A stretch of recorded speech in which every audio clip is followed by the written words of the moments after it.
সুপ্রিয় শিক্ষার্থীবৃন্দ, আজকের অনলাইন ক্লাসে তোমাদেরকে সকলকে সুস্বাগতম। আজকে আমি আলোচনা করব পঞ্চম শ্রেণীর বিষয় বাংলা নিয়ে। আজকের আলোচ্য বিষয় হচ্ছে দেখে এলাম নায়াগ্রা, অর্থাৎ দেখে এলাম নায়াগ্রা। আমরা যে নায়াগ্রা জলপ্রপাতের গল্পটা পড়েছিলাম, সেই নায়াগ্রা জলপ্রপাতের সেই গল্পে সম্ভাব্য কিছু ক্রিয়াপদের চলিত রূপ। তো প্রথমেই আমি আলোচনা করতেছি ক্রিয়াপদের চলিত রূপ, অর্থাৎ এখানে যে সমস্ত ক্রিয়াপদগুলো আছে সেই ক্রিয়াপদগুলো চলিত রূপ কী হবে, সেই চলিত রূপগুলো আমরা এখন দেখব। সুপ্রিয় শিক্ষার্থীবৃন্দ, তোমরা লক্ষ্য করো যে এখানে প্রত্যেকটা শব্দই কিন্তু এক একটা ক্রিয়াপদ। যেমন দেখিবা, এটা কি কাজ করতেছে? ক্রিয়াপদ। আমি তোমাদের ক্লাসে পদ নিয়ে আলোচনা করছিলাম, পদের আলোচনা তোমরা অবশ্যই ভালো করে বুঝতে পেরেছো। তো তোমরা এখানে লক্ষ্য করো যে এখানে যে কটা পদ দেওয়া আছে প্রত্যেকটা পদে কিন্তু ক্রিয়াপদ। দেখিবা, এখানেও ক্রিয়া কাজ করতেছে। দেখি নাই, এখানেও ক্রিয়া কাজ করতেছে। গড়াইয়া, ভাসিতেছে, পড়িতেছে, হইতে, চলিয়া, যাইতেছে, অর্থাৎ প্রত্যেকটা শব্দে কি ক্রিয়াপদ কাজ করতেছে। আমরা এখন এই ক্রিয়াপদগুলোর চলিত রূপ লিখব। এখানে সাধু রূপ আছে, আমরা চলিত রূপ লিখব। উত্তরে দেখো দেয়া আছে ক্রিয়াপদ, প্রশ্নে কি দেওয়া আছে? দেখিবা। দেখিবা চলিত রূপ হবে দেখা। দেখিবা, দেখা। তারপর ক্রিয়াপদ দেয়া আছে দেখি নাই, চলিত রূপ হবে দেখিনি। তারপর আছে দেয়া গড়াইয়া, গড়াইয়া চলিত রূপ হবে গড়িয়ে। ভাসিতেছে, ভাসছে। পড়িতেছে, পড়ছে। হইতে, হতে। চলিয়া, চলে। যাইতেছে, যাচ্ছে। সুপ্রিয় শিক্ষার্থীবৃন্দ, এখানে আমাদের আরো অনেক ক্রিয়াপদ রয়েছে, কিন্তু দেখে এলাম নায়াগ্রা জলপ্রপাতে এখানে সম্ভাব্য কিছু আমি ক্রিয়াপদ বেছে নিয়েছি, যে ক্রিয়াপদগুলোর চলিত রূপ নিয়ে আমি আলোচনা করলাম। নেক্সট আলোচনায় আমরা আসি। তারপরে প্রশ্নে দেওয়া আছে ক্রিয়াপদের অতীত, বর্তমান ও ভবিষ্যৎ রূপ লেখা। অর্থাৎ ক্রিয়াপদের প্রশ্নে তোমাদের দুইটা দিক চাওয়া হবে, হয় ক্রিয়াপদের চলিত রূপ নতুবা ক্রিয়াপদের অতীত, বর্তমান ও ভবিষ্যৎ রূপ। এই প্রশ্নের যে কোনো একটা চাইতে পারে। তো আমি এখানে দুইটা বিষয় নিয়ে আলোচনা করতেছি, তোমরা অবশ্যই বিষয়গুলো মনে রাখতে হবে। এখানে বলা হচ্ছে ক্রিয়াপদের অতীত, বর্তমান, ভবিষ্যৎ রূপ লেখা। বসত, গড়িয়েছিল, নামত, ভাসত, পড়ত, বইত, ঘুরেছে, ছুটেছে, শুনেছি, নেমেছি। অর্থাৎ এখানে যে সকল শব্দ দেয়া আছে, ক্রিয়াপদে যে সকল শব্দ আমরা পড়লাম, আলোচনা করতেছি, সেই সকল শব্দগুলো প্রত্যেকটা শব্দ কি অতীত। অতীত নিয়ে অতীতের কথা বলতেছে। বসত, গড়িয়েছিল, অতীতের কথা বলতেছে। নামত, ভাসত, পড়ত, বইত, ঘুরেছে, ছুটেছে, শুনেছি, নেমেছি, অর্থাৎ অতীতের কথা বলছে। আমরা এই অতীত শব্দগুলো এখন বর্তমান এবং ভবিষ্যৎ রূপ লিখব। তা প্রথমেই আছে অতীত শব্দে কি আছে? বসত। বসত বর্তমান শব্দ হবে কি? বসছে। আর ভবিষ্যৎ হবে বসবে। অতীত আছে গড়িয়েছিল, বর্তমান হচ্ছে গড়াচ্ছে, আর ভবিষ্যৎ হবে গড়াবে। নামতো, নামছে, নামবে। ভাসতো, ভাসছে, ভাসবে। পড়তো, পড়ে, পড়বে। বইতো, বইছে, বইবে। ঘুরছে, ঘুরছে, ঘুরবে। সুপ্রিয় শিক্ষার্থীবৃন্দ, এখানে ঘুরেছে, ঘুরছে, ঘুরবে। তারপর হচ্ছে ছুটেছে, ছুটছে, ছুটবে। নামছি, নেমেছি, নামবো। আর আরেকটা শব্দ আছে শুনেছি, শুনছি, শুনবো। তাই যে সকল শব্দের অতীত, বর্তমান, ক্রিয়াপদের অতীত, বর্তমান ও ভবিষ্যৎ পদ নিয়ে আলোচনা করলাম, শব্দ নিয়ে আলোচনা করলাম। তো আমরা জানি যে অতীত, বর্তমান, ভবিষ্যৎ এটা আমাদের কি প্রত্যেকটা শব্দের তিনটা করে কাল থাকে। অর্থাৎ আমরা প্রত্যেকটা শব্দেই তিনটা করে কাল নিয়ে আলোচনা করলাম। তোমরা অবশ্যই এটা বাসায় বসে, আমি যে লেকচারগুলো এখানে ক্রিয়াপদের অতীত, বর্তমান, ভবিষ্যৎ নিয়ে আলোচনা করলাম, সেটা বাসায় বসে থেকে তোমরা নিজেরাই কাগজ কলম নিয়ে এই শব্দগুলো লিখে নেবে এবং বাসায় বসে রপ্ত করবে। সুপ্রিয় শিক্ষার্থীবৃন্দ, নেক্সট আলোচনায় আসি। এখানে দেয়া আছে নিচের যুক্ত বর্ণ, যুক্ত বর্ণগুলো বিভাজন করে দেখাও ও বাক্য গঠন করো। এই যুক্ত বর্ণ তোমাদের জন্য যুক্ত বর্ণ কিন্তু একটা মোস্ট ইম্পর্টেন্ট বিষয়, কেননা এই যুক্ত বর্ণে ফুল 10 মার্কস থাকে। অর্থাৎ তোমরা যদি 5টা যুক্ত বর্ণ ভালো করে বিভাজন করে শব্দ দেখিয়ে সেই শব্দের বাক্য গঠন সঠিক প্রয়োগ করতে পারো, তাহলে তোমরা কিন্তু 5টায় 10 মার্কস পাবে। এজন্য যুক্ত বর্ণগুলো তোমাদের জন্য খুবই একটা কি মোস্ট ইম্পর্টেন্ট ক্লাস। তো তোমরা অবশ্যই যুক্ত বর্ণগুলো বিভাজনটা ভালো করে শিখবা এবং এর শব্দ কিভাবে হয়, শব্দ কিভাবে তৈরি করা যায় এবং শব্দ দিয়ে বাক্য গঠন কিভাবে করা যায় সেটা তোমরা অবশ্যই ভালো করে মনে রাখবা। আমি তোমাকে এখন আলোচনা করতেছি। দেখো এখানে কিছু যুক্ত বর্ণ আমি লিখেছি। এটা প্রথমে দেয়া আছে ছয় ছ, অর্থাৎ তালব্য ছয় ছ, তালব্য ছয় ছ, 9 ঠ, লয় প, 9 ত, ছয় ছ, দন্ত ছয় ত, 9 ন, ছয় ম, গয় জকলা, গয় ধ, 9 দ, যুক্ত খ, যেটাকে এখন সংক্ষিপ্ত রূপ বলা হয় ক্ষিয়, পয় ত, ধয় ব, 9 ন। আমি এখন এই যুক্ত বর্ণগুলো কিভাবে বিভাজন করা যায় এবং সেই বিভাজন করে কিভাবে শব্দ তৈরি হয় এবং সেই শব্দ দিয়ে কিভাবে বাক্য গঠন করা যায় সেই আলোচনায় করতেছি। তাহলে আমরা প্রথম শব্দ কি দিয়ে আসলো? তালব্য ছয় চ, তালব্য ছয় চ, যুক্ত বর্ণ হচ্ছে তালব্য ছয় চ। আমরা যদি এটাকে বিভাজন করি তাহলে আসে এভাবে তালব্য ছয় হসন্ত যোগ চ। অর্থাৎ তোমাদের ক্লাসে আমি দেখিয়েছিলাম তোমাদের প্র্যাকটিক্যালি, অর্থাৎ কোনো যুক্ত বর্ণ লিখতে গেলে অর্থাৎ প্রথমে যে বর্ণটা আমরা লিখবো তার নিচে যদি আমরা হসন্ত না দিই তাহলে কিন্তু পরবর্তীতে যে শব্দটা তার সঙ্গে যুক্ত করব সেই শব্দটা কিন্তু কখনোই যুক্ত বর্ণ হবে না। এজন্য এই তালব্য ছয় চকে বিভাজন করলে হচ্ছে তালব্য ছয় হসন্ত যোগ চ।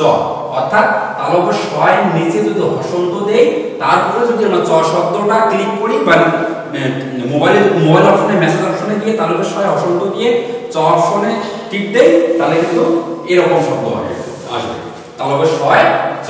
আর যদি আমরা হসন্তটা না দেই তাহলে কিন্তু আলাদা আলাদা অক্ষর আসবে, তালব্য ছ আলাদা আসবে, চ আলাদা আসবে। বুঝতে পেরেছো তোমরা? তাহলে তোমরা অবশ্যই মনে রাখবা যে আমরা যখনই যুক্ত বর্ণটা বিভাজন করব, যুক্ত বর্ণের প্রথম যে বর্ণটা আমরা লিখব সেই বর্ণটার নিচে হসন্ত অবশ্যই দিতে হবে। অনেক শিক্ষার্থীরা আমি লক্ষ্য করছি যে অনেক শিক্ষার্থীরা তোমরা হসন্ত দেও না। এটাতে যদিও টিচাররা ভুল ধরে না, কিন্তু আমাদের সঠিক ব্যাখ্যাটা জানা দরকার। আমাদের যুক্ত বর্ণগুলো লিখতে গেলে অবশ্যই প্রথম বর্ণের নিচে হসন্ত না দিলে পরবর্তী বর্ণটা যুক্ত হয়ে কাজ করে না, এটা আলাদা আলাদা হয়ে কাজ করে। এই জন্য আমাদের যুক্ত বর্ণগুলো যখন বিভাজন করব প্রথম বর্ণের নিচে অবশ্যই হসন্ত দিব, এটা অবশ্যই মনে রাখবেন। তার জন্য বলতেছি যে তালব্য ছয় হসন্ত প্লাস চ, তাহলে হচ্ছে ছয় চ। এটাকে যদি আমরা শব্দ করি তাহলে হচ্ছে পশ্চিম। অর্থাৎ আমরা এমন একটা শব্দ নিব যে শব্দটার মধ্যে এই তালব্য ছয় চ থাকবে, এই শব্দটা আমরা গঠন করব। তাহলে শব্দ আমরা কি গঠন করলাম? পশ্চিম। তাহলে এই পশ্চিম এখন তোমাদেরকে মনে রাখতে হবে যে শব্দটা আমরা গঠন করলাম সেই শব্দ দিয়ে আমাদেরকে বাক্য তৈরি করতে হবে। যেমন এখানে বলা হচ্ছে সূর্য পশ্চিম দিকে অস্ত যায়, সূর্য পশ্চিম দিকে অস্ত যায়। তাহলে সূর্য পশ্চিম দিকে অস্ত যায়, কথাটা সত্য না মিথ্যা? অবশ্যই সত্য, কেননা সূর্য পূর্ব দিকে উদিত হয় এবং পশ্চিম দিকে অস্ত যায়। সুপ্রিয় শিক্ষার্থীবৃন্দ, তোমরা অবশ্যই মনে রাখবা যখন কোনো বাক্য গঠন করবে সেই বাক্যটা যেন অবশ্যই সত্য বাক্য হয়, মিথ্যা বাক্য যেন না হয়। ঠিক আছে? তারপরে বলা হচ্ছে 9 ধ, দন্তের 9 ধ। দন্তের 9 ধকে বিভাজন করলে আমরা ঠিক কি পাবো? দন্তের 9 হসন্ত প্লাস ধ। তাহলে দন্তের 9 হসন্ত প্লাস ধ দিলে আমরা এই দন্তের 9 ধ একসঙ্গে পাবো। তাহলে এই দিয়ে আমরা শব্দ কি করব? কি পেলাম? অন্ধ। বলা হচ্ছে অন্ধকে পথ চলতে সাহায্য করো। অন্ধকে পথ চলতে সাহায্য করা প্রত্যেকটা মানুষের একটা মানবিক দায়িত্ব, নৈতিক দায়িত্ব। তোমরাও এই কাজটা অনেক করবা। যদি রাস্তা পথ চলতে গিয়ে কখনো অন্ধ ব্যক্তি দেখতে পাও তাহলে সেই অন্ধ ব্যক্তিকে পথ চলতে সাহায্য করবে। তারপরে বলা হচ্ছে লয় প। লয় পকে বিভাজন করলে আমরা পাচ্ছি লয় হসন্ত যোগ প। তাহলে এই দিয়ে শব্দ হচ্ছে গল্প। এখানে আমি লিখছি রবি ঠাকুর অনেক গল্পের বই লিখেছেন। রবি ঠাকুর বলতে কে? বিশ্বকবি রবীন্দ্রনাথ ঠাকুরের কথা বলতেছেন। আমি লিখছি সংক্ষেপে রবি ঠাকুর অনেক গল্পের বই লিখেছেন। তারপরে বলা হচ্ছে 9 ত, দন্তের 9 ত। দন্তের 9 থেকে বিভাজন করলে আমরা পাচ্ছি 9 হসন্ত যোগ ত। এ দিয়ে শব্দ হচ্ছে অনন্ত। অনন্ত দিয়ে বাক্য গঠন কি করলাম আমি? সৃষ্টিকর্তা অনন্ত। অর্থাৎ অনন্ত বলতে কি? যেটাকে অসীম বলা হয়, বিশাল, অসীম, সৃষ্টিকর্তা অনন্ত, অর্থাৎ সৃষ্টিকর্তা তো আসলেই তার তো অসীম লীলা, যার জন্য আমি বাক্যটা গঠন করছি সৃষ্টিকর্তা অনন্ত। তারপরে বলা হচ্ছে যুক্তবর্ণ আছে ছয় ছ, ছয় ছকে বিভাজন করলে পাচ্ছি আমরা ছয় হসন্ত যোগ ছ, তাহলে যুক্তবর্ণ হচ্ছে ছয় ছ। এ দিয়ে শব্দ কি হলো? কচ্ছপ। তাহলে কচ্ছপ দিয়ে বাক্য কি তৈরি হলো? কচ্ছপ ধীরে চলে। আমরা নিশ্চয়ই তোমরা কচ্ছপ এবং খরগোশের গল্প শুনেছ, যে একটা দৌড় প্রতিযোগিতায় খরগোশ এবং কচ্ছপের মধ্যে দৌড় প্রতিযোগিতা শুরু হয়। হ্যাঁ, তারপরে আলোচনা আসতেছে যুক্তবর্ণ ছয় ছ। ছয় ছকে আমরা বিভাজন করলে কি পাচ্ছি? ছয় হসন্ত যোগ ছ, তাহলে যুক্তবর্ণ হবে ছয় ছ। আর এটা দিয়ে শব্দ তৈরি হবে কচ্ছপ, অর্থাৎ কচ্ছপ বাদেও আমরা অন্য কোনো শব্দ লিখতে পারি যে শব্দটাতে ছয় ছ থাকবে। তাহলে আমরা শব্দ কি লিখলাম? এখানে কচ্ছপ। তাহলে কচ্ছপ দিয়ে বাক্য তৈরি হচ্ছে কচ্ছপ ধীরে চলে, অর্থাৎ কচ্ছপ ধীরে চলে। সুপ্রিয় শিক্ষার্থী বন্ধু, এটা আমরা জানি, কেননা আমরা কচ্ছপ এবং খরগোশের দৌড় প্রতিযোগিতা গল্প অবশ্যই শুনেছি। সেই দৌড় প্রতিযোগিতা গল্পে আমরা দেখেছিলাম যে কচ্ছপ যদিও ধীর গতিতে চলে, তার কিন্তু কোনো আলসেমি ছিল না, কিন্তু খরগোশ খুব দ্রুত চলতো, কিন্তু তার আলসেমি ছিল।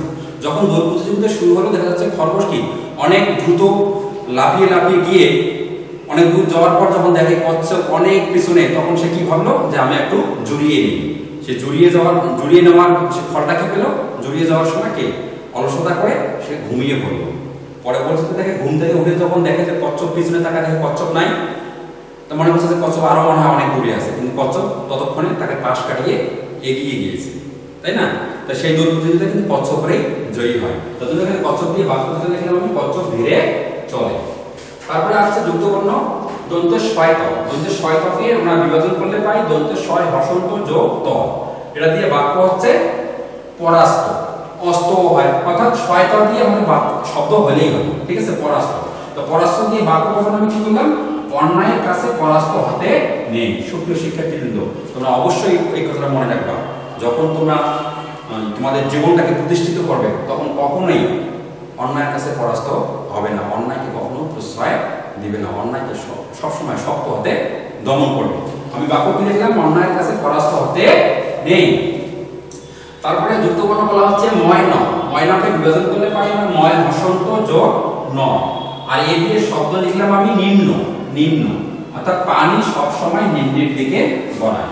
আমরা জানি যে পানির ধর্মই হচ্ছে নিচের দিকে বয়ে যাওয়া, যার জন্য বাক্যটা আমি কি লিখলাম? পানি সব সময় নিম্নের দিকে গড়ায়, মানে গড়িয়ে পড়ে। তারপর বলা হচ্ছে শয় ম, অর্থাৎ দন্ত শয় ম। দন্ত শয়কে বিভাজন করলে পাই হচ্ছে দন্ত শয় হসন্ত যোগ ম। এই দিয়ে শব্দ কি লিখলাম? বিস্মিত। বিস্মিত মানে অবাক হয়ে যাওয়া, যেটাকে বলা হয় বিস্ময় প্রকাশ করা, সেটা হচ্ছে বিস্মিত। তাহলে বিস্মিত দিয়ে শব্দ কি বাক্য গঠন করলাম? নায়াগ্রা জলপ্রপাত দেখে বিস্মিত হলাম।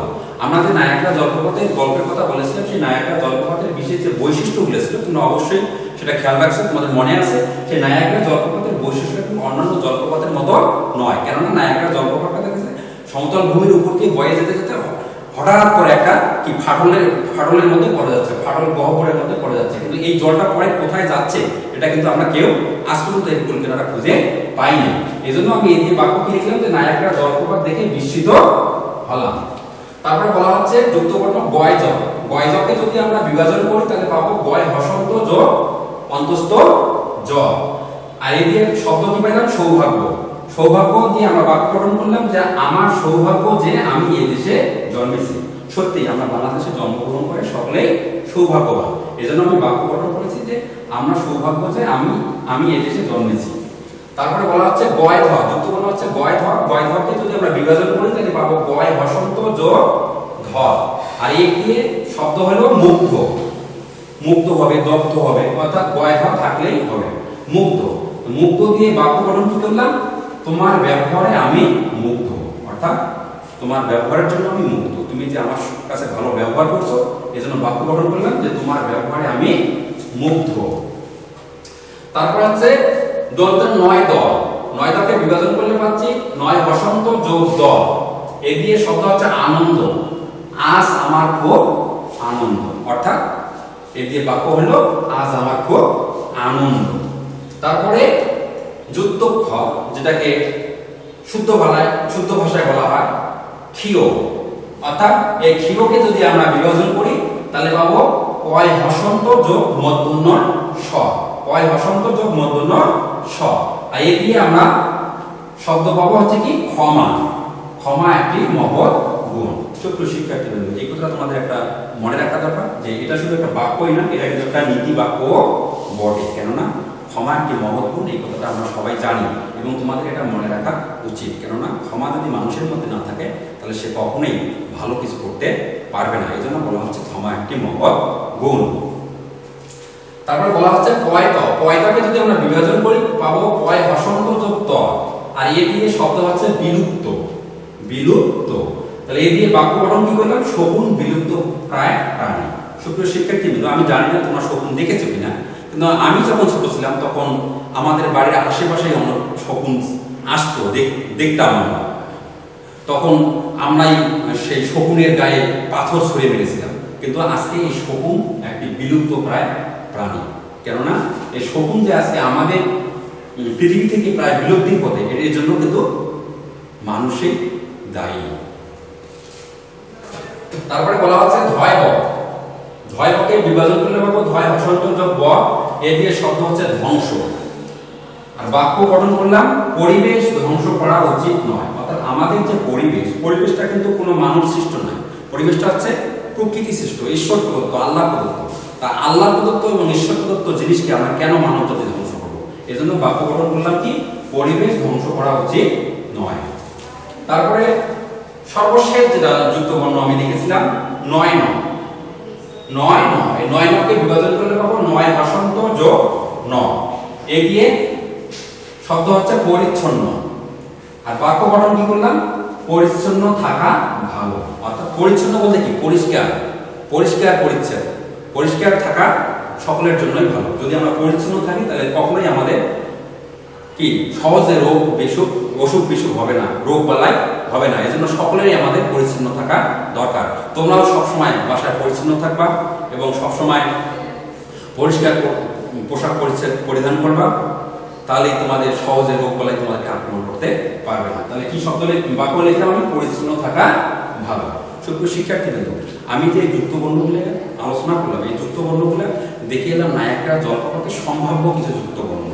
ঠিক আছে, এই সম্ভাব্য যুক্ত বর্ণগুলো আমি তোমাদেরকে বিভাজন করে দিলাম, শব্দ গঠন করলাম এবং শব্দ দিয়ে বাক্য গঠন করালাম।